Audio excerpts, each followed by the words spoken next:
ابو سعید خدری رضی اللہ تعالیٰ عنہ نے بتایا کہ انہوں نے رسول اللہ صلی اللہ علیہ وسلم کو یہ ارشاد فرماتے ہوئے سنا کہ جب ایک بندہ مسلمان ہو جائے اور اس کا اسلام عمدہ ہو، یعنی یقین و خلوص کے ساتھ ہو، تو اللہ اس کے گناہ کو جو اس نے اسلام لانے سے پہلے کیا معاف فرما دیتا ہے، اور اب اس کے بعد کے لیے بدلہ شروع ہو جاتا ہے۔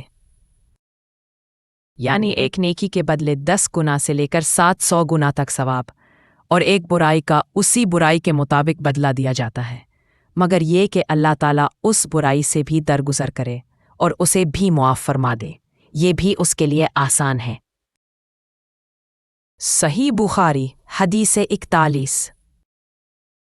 اگر آپ احادیث سننا پسند کرتے ہیں تو اس حدیث کو لائک کریں، چینل کو سبسکرائب کریں اور بیل آئیکن کو دبانا نہ بھولیں۔